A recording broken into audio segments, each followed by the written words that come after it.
up, everybody? Are we rolling? Welcome back to another Fake Friends podcast episode. This is episode 3. What up, Skip? How we doing? We're doing good as always, per usual. Can't complain.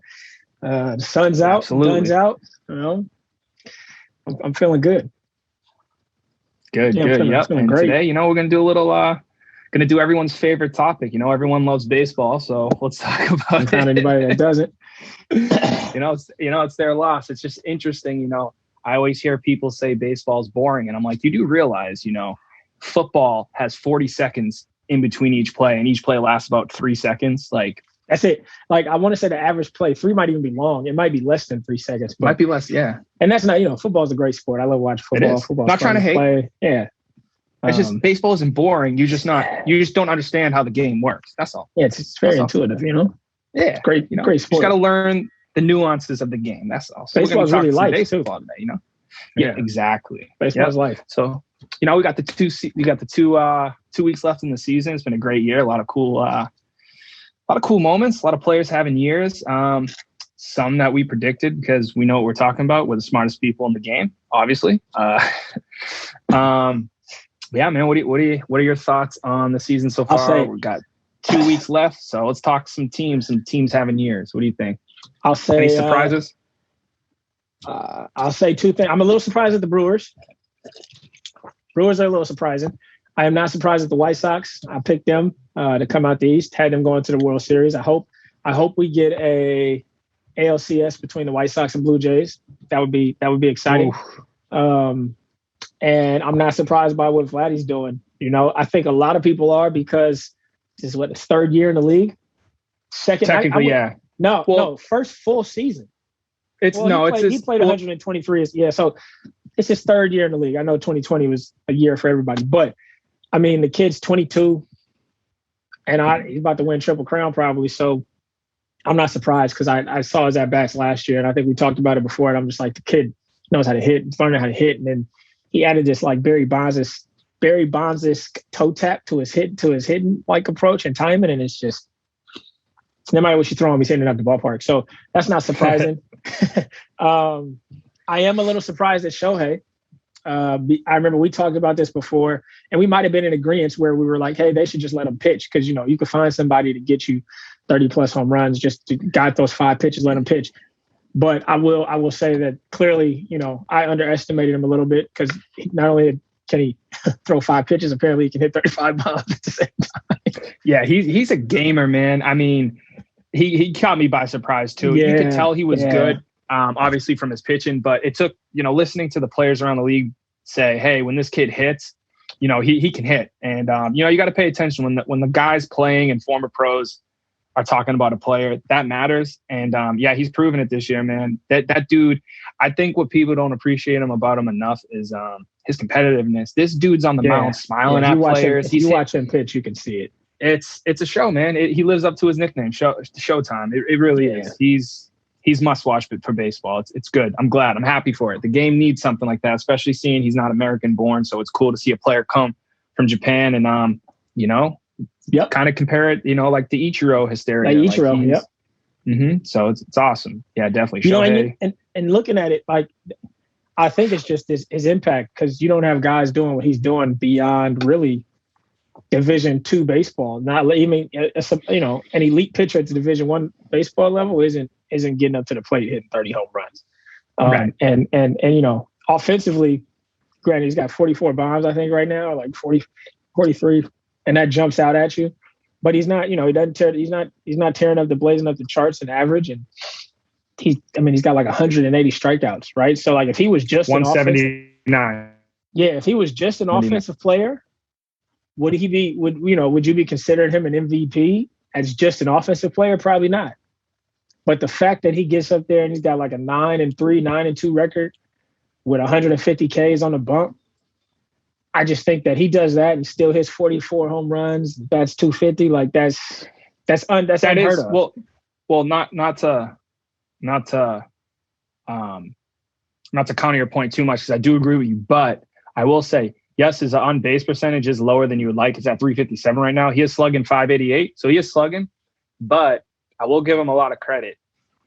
he has 23 bags. I mean, he could get 30 bags. Yeah, he could get 30 bags. Like, yeah, that's 30-30. You know, so when he does get on, he's not getting on often, but when he does, I mean, at least he's taking advantage of it. But yeah, you're right. I mean, shit, you look at his stats, not pitching and just strictly hitting. Do you consider him an MVP candidate? Not over a Marcus Semien.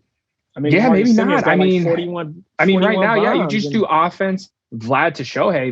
It's Vlad. Vlad wins, you know. So it's not even a close shot. And Vlad's team's in the playoff race, and that matters. But what's interesting, getting back to Shohei, why can't we be friends? Why can't we be friends? Mike Trout is very interesting because with his injury, that calf strain that he got on June maybe or late May. I mean, you thought he was going to bounce back at least 2 months, and they just completely stopped talking about him. Yeah. And there's a new star in town. I think, I don't know Mike Trout, but, me and you have thoughts on him being not as elite as they would like you to believe, as people love to crown him. He's a phenomenal baseball player. He is a superstar. We're not denying his ability to play the game, but the bar between him and the next guy is not far for what people exaggerate and say. The bar is the same. The bar is the same. The bar is the same. So bring that up with Shohei. It's like you got a guy that pitches and hits, and yeah, his hitting might not be where you'd want per se for a all around hitter, but man, shit, he's a pure slugger. Not to cut you off, but keep in mind too, people are forgetting this. Like Shohei's 26 years old. Yeah, we're not talking about a guy who's 30, seasoned hitter. I mean, he's been in the league and he's had a full season 3 times. So this is his 3rd full season as a hitter. He could easily do this next year and bat 50 points higher. Real easy. He could do that real easy. And I think that would, like you said, the bar between, if you were just talking last year, Mike Trout was the best player in baseball. And if you have that conversation with some people now, they'll still say that. But in terms of the other people you mentioned in that conversation, it's hard to argue that, like you said, the bar is far away for them to reach, because I think, if anything, Mike Trout might be below the bar now. You look at guys like Vladdy, Tatis, Acuna, who's hurt, Soto, who is arguably one of the best hitters in baseball all around. That dude can hit a ball. He hit on a line so far. He's hitting everything. He hits everything. So yeah, it's interesting. We lost you. Hold on 1 second. Are we back? Yeah, we back. Cool. I got people blowing up my phone. Very, very big day for me. A lot of people, like my thoughts. So what a conceited statement. Sorry, go ahead. We're talking about I was just saying Soto's, Trout, one of the greatest. In the bar. The bar is not there. And speaking of Soto, I think he's in the mix with Harper for that NL MVP between Tatis. It's kind of hard not to talk about him, because granted, Tatis, I think, gets a little age just because he's electrifying. He's always in your highlights. But when you look at Tatis and Soto's numbers, like there's not a drastic difference in terms of production. Tatis might have about 10 more home runs, but shit, Soto's batting. Soto's batting .315, and here's the number that like a lot of people don't pay attention to. That's very valuable. Soto leads the league with like almost 130 walks. See, that's very impressive. Like that's impressive when you walk that much and he's only struck out like 83 times, and you still have 25 plus home runs. Like that. That's an offense. That's overall offensive production to where your on base is almost 500, and it's like you can't compete with that. You just can't. Totally. You still there? Okay. Yeah. One other guy. I just think because of his all-around offense and defense, he should be in the top 3 for MVP every year, no matter what league. But can we just get it off the books that Nolan Arenado is not just a Coors Field player? I mean, I'm looking at his numbers right now. This dude, 143 hits, 32 doubles, 33 bombs, 101 RBIs, and he has only 89 strikeouts. Hey, slugging .505. I know the answer to these questions. You got his numbers up. How many years has he been in the league? 9. How many years has he hit over? I'll give you over 30 home runs and over 100 RBIs. 6, because last year was a weird year. Yep.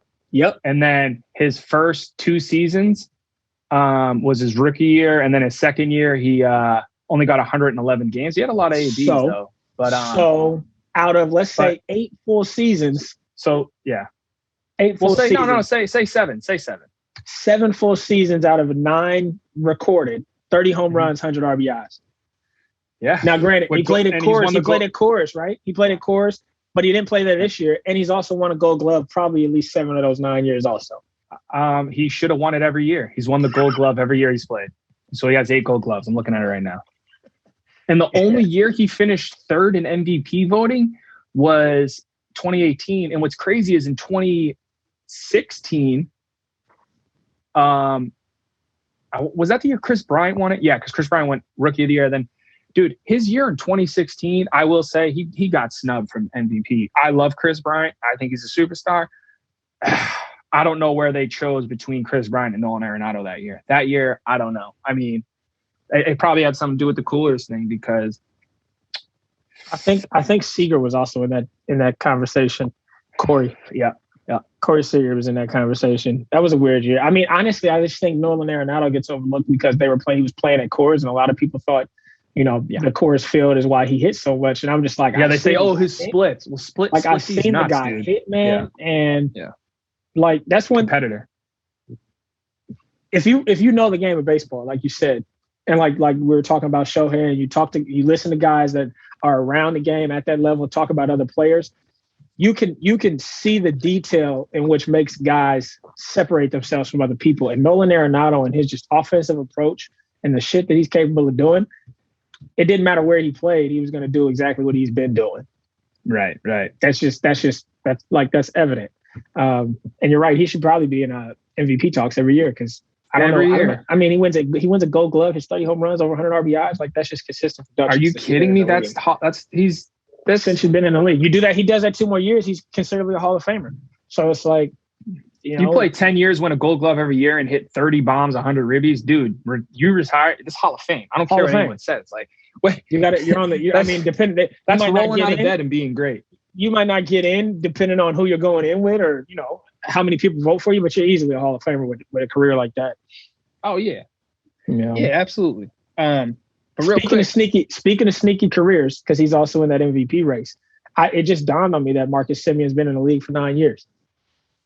9 years. Before we get into that, though, yeah, I was not aware of that because he did play for, this is his 3rd team now, right? He went White Sox, A's. A's, yeah. Before we do get into that, let's go back to the National League real quick and do talk about the front runners, Harper and Tatis, and then we'll jump back to the American League because these are unique discussions. Yeah, we can't skip over Harper.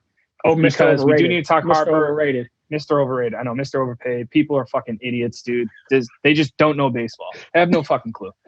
It's unbelievable. So Tatis, like you said, numbers that are glamorous, home runs, even stolen bases. I mean, shit.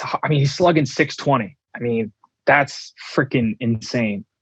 Strikes out a lot, but his impact for his ability to want to be in the moment, I just think that's a variable that you can't really measure, and he makes shit happen, man. He's a catalyst. And I got a question.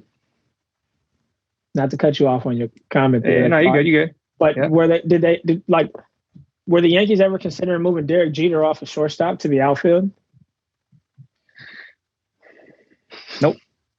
I know, it makes zero sense. Because the reasoning was, here's what's messed up. The reasoning was because they got Adam Frazier from the Pirates and they had Jake Moore, so they had 2 infield. Like, would you move a dynamic player to the outfield? You keep that electrifying player in the infield.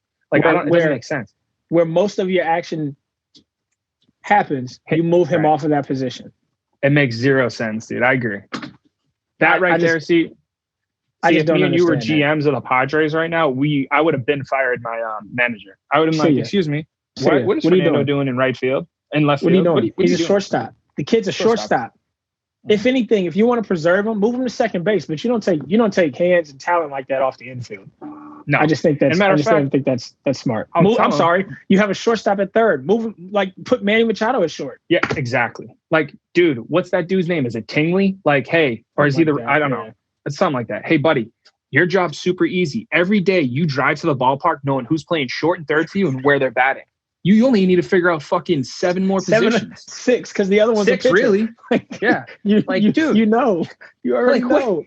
It doesn't get easier than that. So getting back to Fernando, because we do got to compare these numbers. He does have Bryce in RBIs and home runs. And Bryce does have a low for RBIs considering he's a 3-hitter. But Bryce has been putting the ball in play, striking out less, and he is slugging a lot. So let's look at Bryce's numbers real quick. Bryce got 80 RBIs now, 33 home runs, so he's not too far behind, but he does have a higher batting average, which, I mean, teach his own, some hits. We don't, a fucking dribbler is a score sheet. So, but they have the same slugging, and Harper does have a significantly better on-base percentage, probably due to the walks. Yeah, he does have almost 30 more walks than he has like 32 more walks than Tatis. Doubles, 38 for Harper and 28 for Tatis. So, I mean, again, 38 doubles, that matters, I mean, you could say 5 of those could be home runs. Yeah, you put yourself in scoring position. So I want to point this out. About both of these candidates. Neither one of them are currently, if the season ended today, playing in the postseason. You know who? Neither one of them. None of the candidates. Not Harper, not Tatis, not Soto. You know who is? Nolan Arenado. Yeah, Nolan and Vlad. Yeah, Vlad's in the postseason, and I'm like, Well, that's why again, I'm not trying to hate on Tatis and Harper's year, but when they're talking Bryce Harper, again, I'm a big Bryce guy. It's arguably my favorite player. Yeah. I mean, and they're 4.5 out of that wild card spot. I'm not trying to say he's not having a year, but I'm sitting here looking at Nolan Arenado's numbers. I'm like, how are you not mentioning him? Yeah, he should be he should be at the top. He should be. I mean, at the top. It's got to be them 3, right? We'll see what they decide, but. But you know what I personally think, because of the way that fans, consumers receive information. We live in an age where and these writers.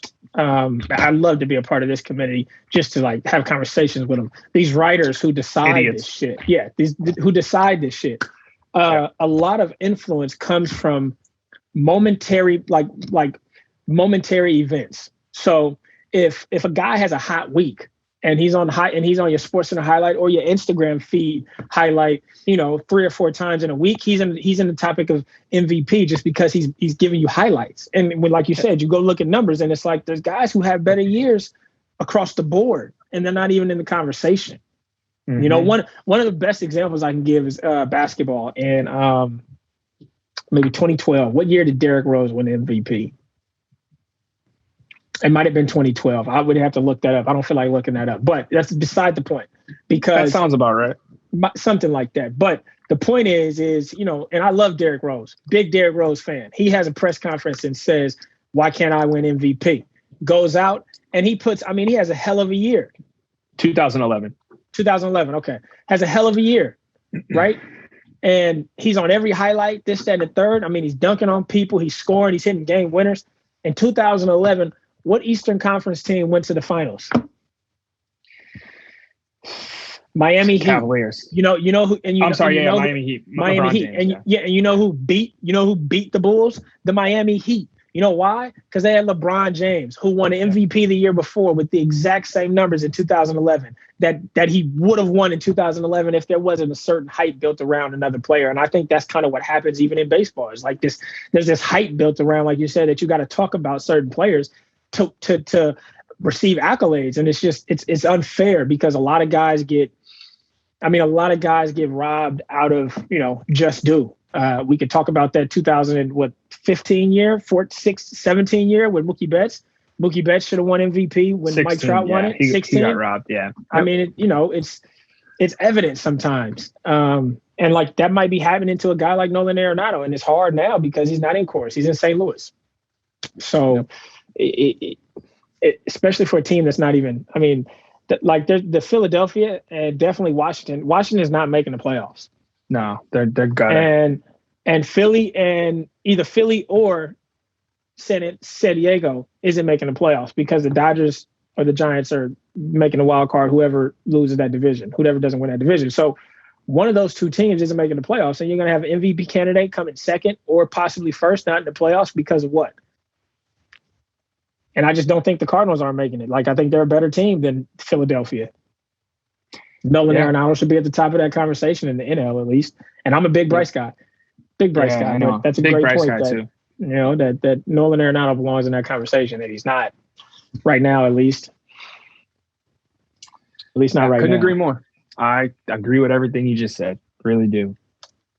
But yeah, I mean, moving forward with like getting back to the American League, I think we should talk about Shohei and Vlad's numbers again real quick, and then talk about Marcus Semien and also their teammate Bo Bichette. I think people don't realize how good a year Bo Bichette's having, that he could arguably be in the conversation for MVP. He potentially could have a 200-hit season and a 30-30 season with batting almost 300. That is MVP material. One second.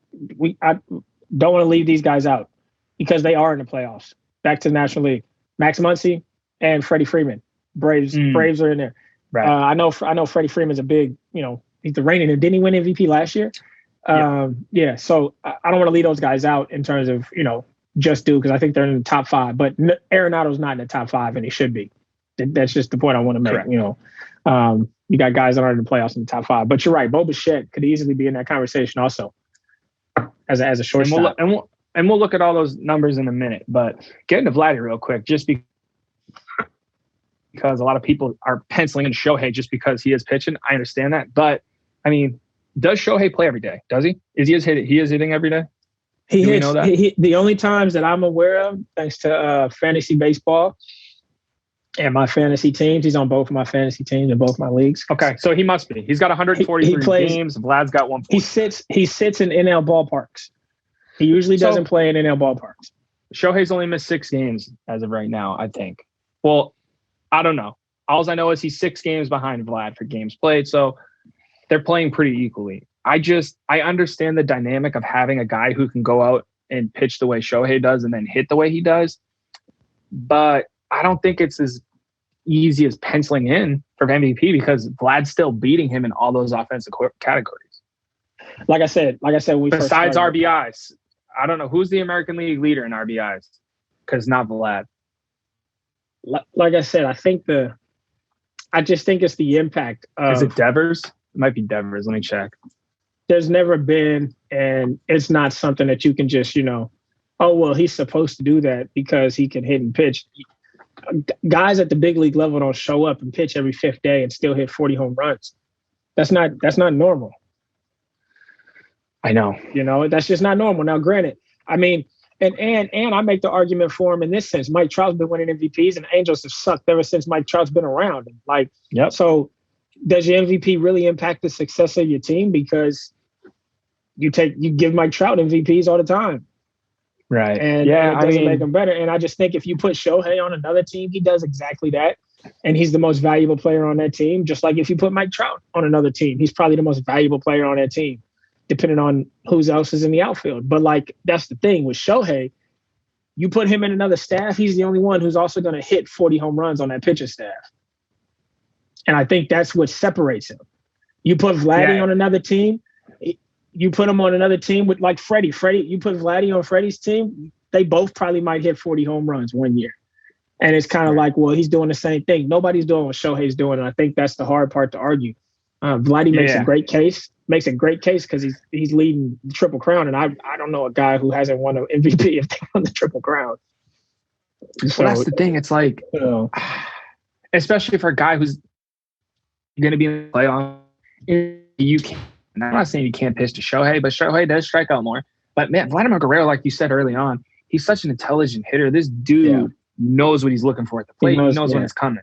I remember about a month ago, I was watching them play the Sox, and they were it was either tied or they might have been down by 1 or whatever. But it was the 9th inning. Matt Barnes was pitching, and it was like a 1-1 count. I'm like, this dude's about to fucking hang a curveball. And Vlad sat on it and hit it to fucking the next town. He knows. Like I said, the guy just knows. Like I said, he knows how to set pitches up. He knows how to set pitches up. I had this conversation. I've had this conversation with my dad yesterday, and we were talking about hitters, and I talked to you about it briefly about guys. Not if there's another guy who might hit 600 home runs or something. And the first person that came to mind was Vladdy Jr. And I told him he doesn't think Vladdy is a all around hitter yet. He thinks he's an all or nothing guy. And I'm like, I've watched this guy hit.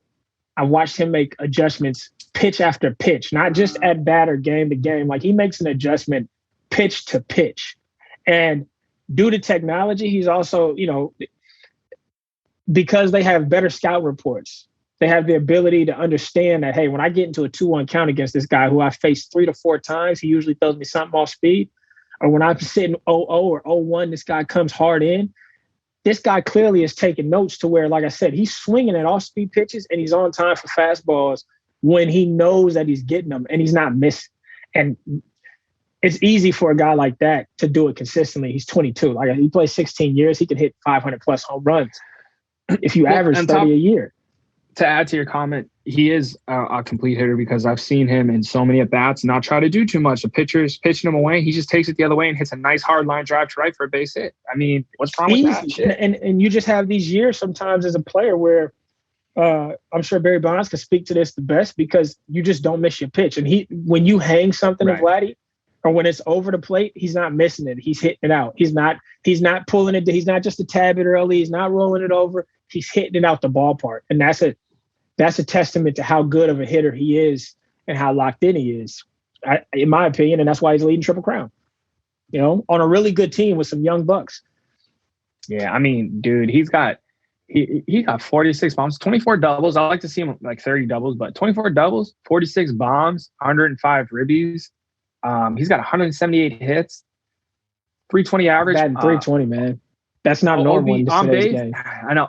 That's not normal. On base, 410 with a 614 slugging. I mean, this dude, you don't want to face him. I mean, you don't want to getting himself out. No one gets him out. Nobody gets him out, man. And you know why? You know why I could attest to that?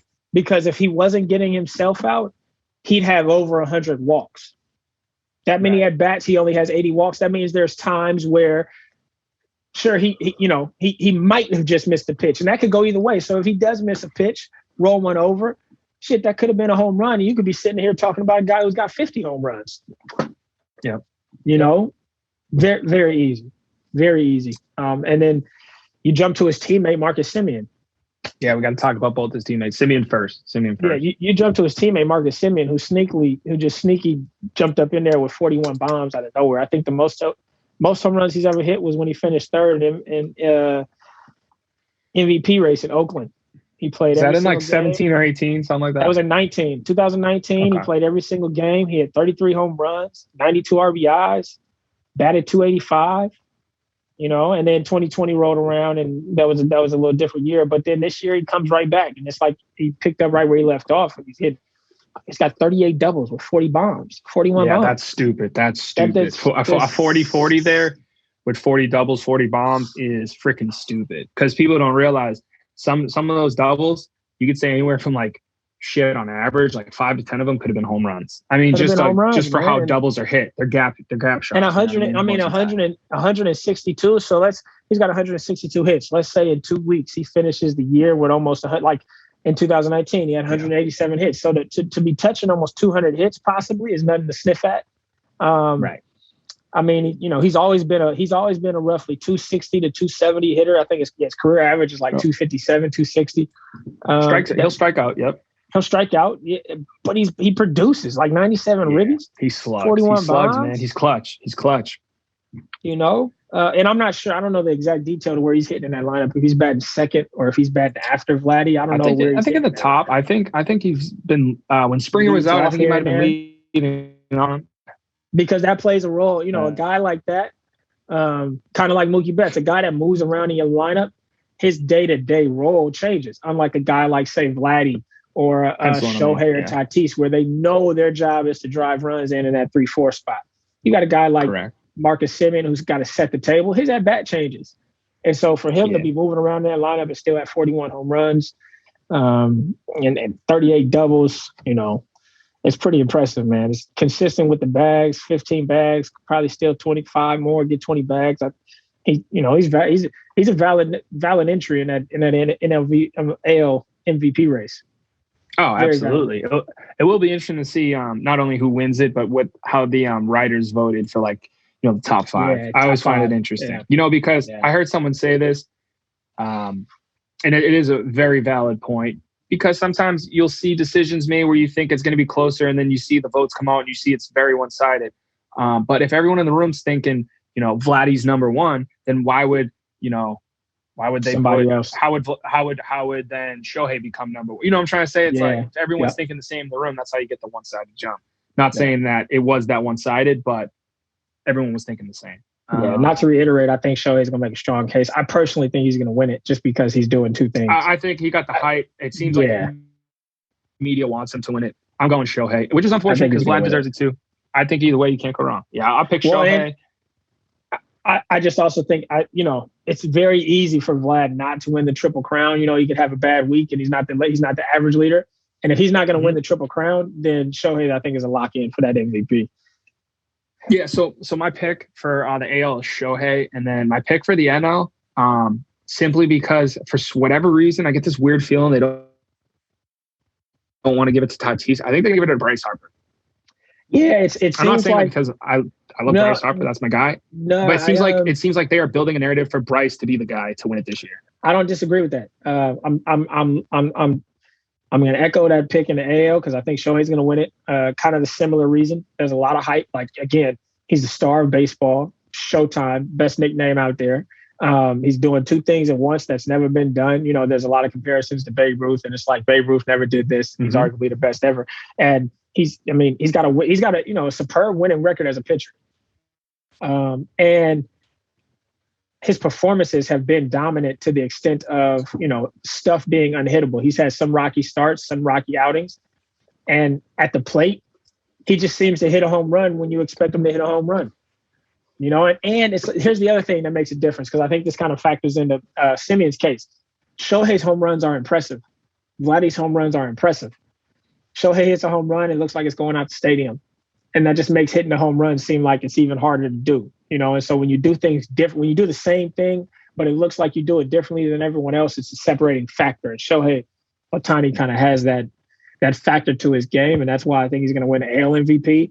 And in NL, Bryce Harper has kind of been putting on a show. I mean, I know they're making a late push for this wild card, but it just seems like he's been hitting home runs. He's been getting hits when his team needs them. And again, in today's world, a lot of it is so highlight reel based. You see him on your highlight reels and you just feel like he's the guy. Like every time you look up, Bryce Harper's on your highlight reel hitting a home run, or he's getting a hit, or he's just simply running the fucking bases and scoring a run, and it's like Bryce Harper. And I think because the Padres aren't good, they don't want to give it to Tatis. And when I say not good, they expected them to be the Giants are kind of ruining everybody's year right now. Because nobody anticipated the Giants to be at the top. They anticipated that to be between the Dodgers and the Padres. If the Padres were in the 1-2 spot, I think it'd be Tatis a lock-in for that NL MVP. Easily. Yeah, because right now, like you said, it's Cardinals-Dodgers at the season ending in that wild card. Yeah. And Padres missed the playoffs.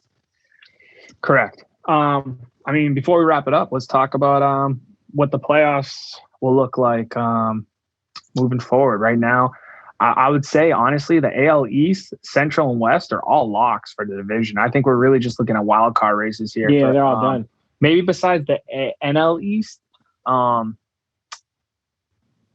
say every other division is pretty much a lock. I know there's games to be played, but based off the way teams are playing, honestly, the Red Sox have a chance, but they're too far back, and they've just been too inconsistent. And they got games against the Yanks. They're done playing Tampa, so. But the thing is, with 2 weeks left, you need, for example, that's what we got. 13, 14 more games, 15 more games at most. Mm-hmm. Is that how many games are left? And we'll say it's 12 games. So if a team like the Red Sox are back 7 games, you're expecting the Rays, who've been good all year, to go under 500, and you basically win every single game. It's not going to happen. I don't want to say it can't, but it's not going to happen. And so Rays have that locked up. White Sox aren't losing that division, and the Astros, same thing. Like, something special had to happen for the A's and that for the A's and Astros to switch. If you look at, I think I'm telling you, the closest ones is Atlanta and Philly. And that's why, again, that's the Bryce Harper thing, because if Philly takes that division, they're in the playoffs. Yeah, because I don't want to say they don't have a chance at the wild card, but they're 4.5 back right now. It's going to be. They got to win that. They got to win that division, and it's a very possible, scenario for them to win that division. So very possible. Yeah, a little disappointed in the Padres. So let's say the season ends today with what we got. Who do you like in the playoffs? Starting with the American League, you got Tampa, Houston, White Sox, then Boston and Toronto. We'll start with the wild card. You got Boston, Toronto. Boston being the home team in that game. I got Toronto winning that. Yeah, Robbie Ray going against Chris Sale. Yep, I got Robbie Ray. Robbie Ray's been on fire all year, I think. And Sox bullpen has been terrible. And honestly, outside of the White Sox, I think the Toronto Blue Jays have the most dangerous lineup in a playoff series. Yep. Yeah, they have firepower they have firepower through and through, and you don't want to face they're unpredictable hitters because they're so young and they can rise to the moment. I think that's a team that you don't want to face, and so in that wild card series, I take Toronto easily. Yeah, I agree. And then I'm still leaning with the White Sox to be representing the AL in the World Series. But I mean, you can't sleep on Tampa, man. They just called up Shane Baz. I don't know if he'll be playoff roster eligible, but if because of when he was called up. But if he can make it, I mean, that's another power arm. They just got wings. They play good D. They play good baseball. They play team baseball. So you can't sleep on them maybe making a run back. But I do think with the White Sox, Jays, Tampa, and I don't want to hate on the Astros too much, but Bregman not being healthy all year and kind of not really doing what he could potentially do. You really just have Correa. Yeah. Correa and Altuve, and then Gurriel is having a solid year. But, you never know with Houston. But I think the White Sox for sure in the AL would. But I will point this out. Sleeper pick in that AL. If the Yankees sneak into that wild card, if they get in, they could maybe make a run. They can make a run. Yeah. They got, Garrett Cole. They got, that offense is also dangerous. And if they sneak in, tough to play in New York. Yeah, that's hard postseason there. So I look at like you, NL. I got White Sox going to the AL. White Sox going to World Series from the AL. For sure, absolutely.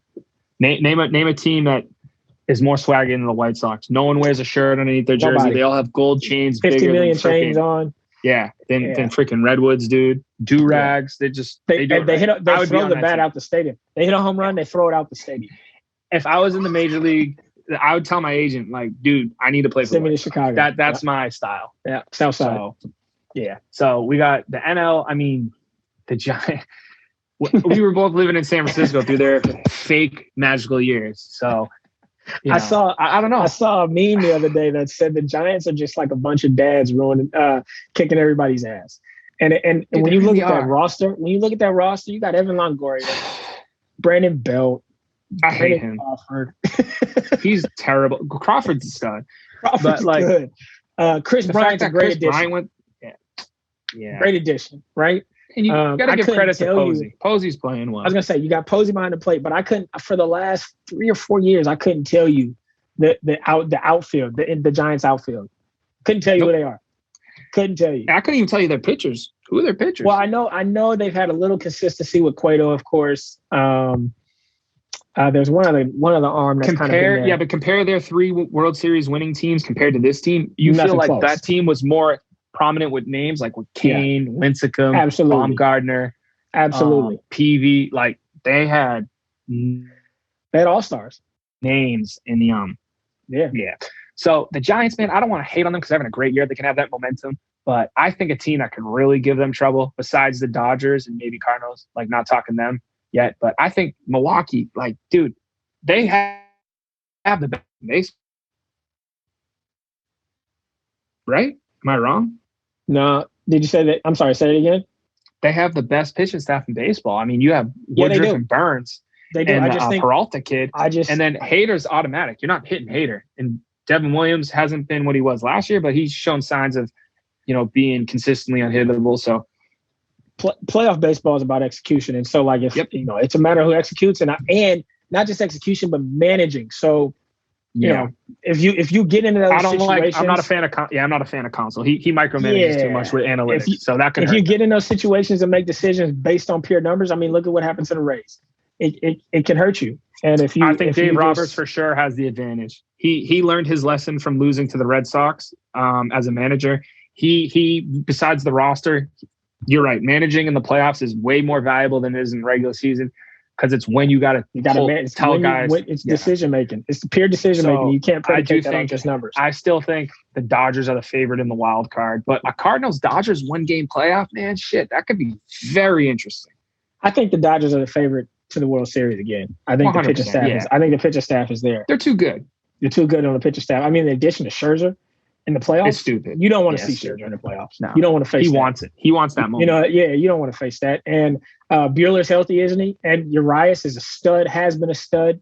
I mean, and realistically, if you got 3 arms, you got a shot. And they got 3 legit arms that can go 7-8 innings and not be beat. So I think they're a favorite. But you got, like you said, San Francisco they just have this weird magic about them. That's like it is. They got some fucking magic. Someone's doing something. Someone's doing something in the background. Yeah, with that fucking occult city. They got weird shit. Yeah, they got some weird shit going on. They do weird shit. Like, they just figure out a way to win ball games. So, but I think you got a White Sox Dodgers World Series. I think that's what happens. Yeah, I think that happens. And I think if that happens, that'll be exciting to watch. You got exciting players. Magic you got big Tim moments Anderson, with Tim Anderson. Mookie Betts. You got big home run. Dude, first of all, anyone on the White Sox hit Eloy Jimenez hitting a big. These guys are. I'm telling you, and they're gonna get fired up. Think about Muncy hitting a bomb. Muncy hitting a bomb. He's chucking his bat to the White Sox dugout.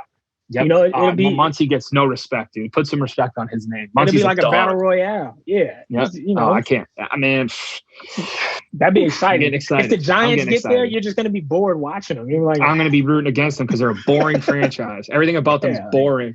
If it's not Barry, it's not good. It's not good. Yeah. But, So, but with that, if you want to wrap this up, let's. I think it's a perfect time to end this.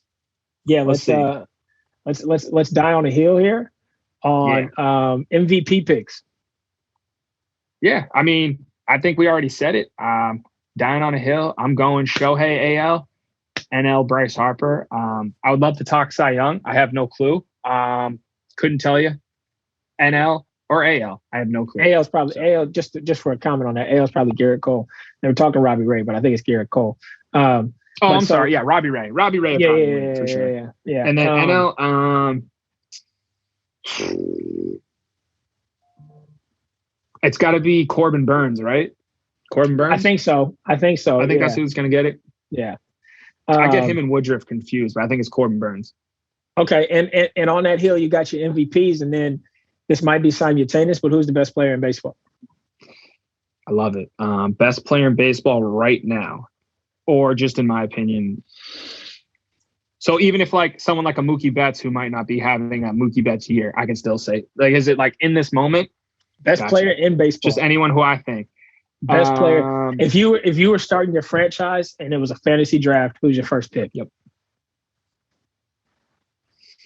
First pick. I mean, there's a lot of picks, a lot of guys. Wow. And it's the hill you got to die on because they're going to blame you when you don't win a World Series with your first pick in the fantasy draft. Oh, man, I'm torn. I might go against someone I've fought for my whole life. I feel like I literally put eyes on this player because I went to his first home game at Fenway Park. I'm taking Nolan Arenado, man. I'm sorry. And this, no disrespect to Mookie Betts, because I have literally died on a hill for him as the best player in baseball, which I think he is. I do. And I'm not even going to take him because I just think what Nolan does so consistently with playing third base in that corner, you can pencil him in, and he's a gamer. Yeah. I'm taking Nolan to start my franchise, and he can't any of that. Feel does same thing. Mookie wins Gold Gloves. He makes plays. He's a gamer, and he's consistent. I mean, shit. I should probably change my pick, but I am gonna go. Fuck, dude. It's Mookie Betts, dude. You got to take Mookie Betts. It's Tatis, man. No, I'm taking Nolan Arenado, and I do it because of what I said. Been in the year, he's been in the league a little longer. Yeah, yeah, it's probably the wrong pick, but I just there's something about him, man. And again, you know more than anyone else how much I've literally put a light on Mookie Betts for him being the best player in baseball. Absolutely. But I think the only reason why I'm going with Nolan is it's more so with the starting the franchise. Again, nothing against Mookie Betts, but there's something about me and infielders that I don't know. It's just something, that third base dude, Gold Glove. That's a hard position to fill, Gold Glove. Yeah, and I know right field's not any easier. And I'm not saying I'm wrong or right, whatever, but yeah, no, I'm going with Nolan, man, just because he doesn't get the love. He deserves the love. So I'm taking Nolan just simply out of no love. Yeah. Okay. All right. Well, I'm on the same hill, and my pick is different. I'm probably dying on a hill, starting my franchise with the best player in baseball, and that's Mookie Betts. Yeah. It's not a hard decision for me because I think he's the best player in baseball because he does everything. I think he can do everything. And I think there's a little more versatility than even in Arenado. Because that's my, like I said, if we're 1-2 pick in the fantasy draft and you take Arenado, I'm taking Mookie Betts. And if it's the other way around, I'm probably taking Arenado second, But yeah, I think Mookie Betts, because he can play every outfield position at a Gold Glove level and play second base and steal 20 plus bags. Lead and off, hit bat third, and bat lead off, bat third, bat second, hit 25 home runs, get on base, is a tough out at the plate, can bat for it. Like, he does all of these things. He might be having a down year, and he's also, I explained this to my dad. He's also was hurt, and when guys aren't healthy, that affects performance. Now, they come back off of injury, and that might seem like they're healthy, but that doesn't mean they're 100%. And that can affect, the rhythm, and that can affect performance. And when Mookie Betts is in rhythm, there's no better player in my opinion. I mean, like you pointed out, name a guy who hit 3 home runs a game like 10 times in a year. It's what he does. Yeah, he just hits 3 home runs. Mookie comes in 3. And that's a household name, Mookie Betts. Like, all bets on Betts, and that's the best player in baseball. Easy. I won't argue that. Honestly, I'm gonna say I simply took my pick because I knew what you were going to say, and I wanted to have something different. All right. Sometimes you can die on the same hill, We just like you can die on the same hill, but it's just for content, Yeah. And again, it's not a hard pick. I mean, Arenado is easy. Yeah. I mean, shit. You really want to piss people off? We could talk about our top 5 best players in the league. Yeah, Mike Trout's not in it. He ain't on that.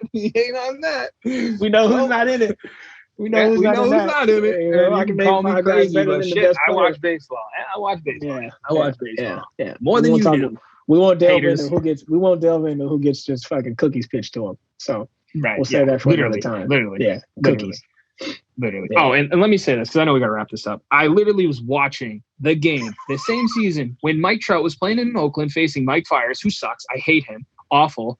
This dude in a 3-0 count with John Smoltz announcing the game goes, I'll be interested to see if Mike Trout gets the green light here. He's Mike Trout. Hasn't hit a 3-0 home run in his career or some shit like that. Swings and hits it. They're fucking jerking him off, dude, like he's the greatest player in baseball. Fast forward to the end of the year, Tatis hits a 3-0 grand slam, and they act like he's breaking unwritten rules. Can we talk about fucking privilege in baseball? Does Mike Trout get the red carpet rolled out for him or what? Fuck that guy simply for that, okay? Fuck you. It's fucking facts. I'm speechless because it's facts. It's all facts. It's just all facts. If you watch baseball, you see that happen, and you're like, "This is bullshit." It's bullshit. It is pure bullshit. And Mike Trout again. We'll end it here. Superstar, right? Like Hall of Famer. I even said this in 2010, and I was like, "Hey, there was this hype around Bryce Harper," and I'm like, "Fuck, Mike Trout is the guy. Like he is the guy. Yep, he is the guy. Yep. He is the guy." And I think he's probably like a genuinely nice guy in real life. Like, he'll probably buy you drinks at a bar. He's a great guy. Does he get special treatment in the MLB? Absolutely. He does seem like a stand-up guy. Absolutely gets 100% special treatment. And honestly, I know we're trying to wrap this up, but here's another point we need to make about him. ESPN on Sunday Night Baseball, they used to do a segment with A-Rod and talk hitting approach, and they did it with Mike Trout. And Mike Trout goes, honestly, dude, I sit fastball middle and just pitch to him. They throw it to him. Because they throw it to him. Two pitchers, literally, they throw it to him. I watch a lot of fucking baseball. Two pitchers that distinctively stick out how they pitch to Mike Trout. That's Garrett Cole and Verlander. They always pitched him high and away fastballs. High and away. Sliders away. Yep. Never touched him. Like, no, why did you fucking pitch to a guy who literally is looking for it in that area? He literally tells the whole world, yeah, I sit fastball down and in.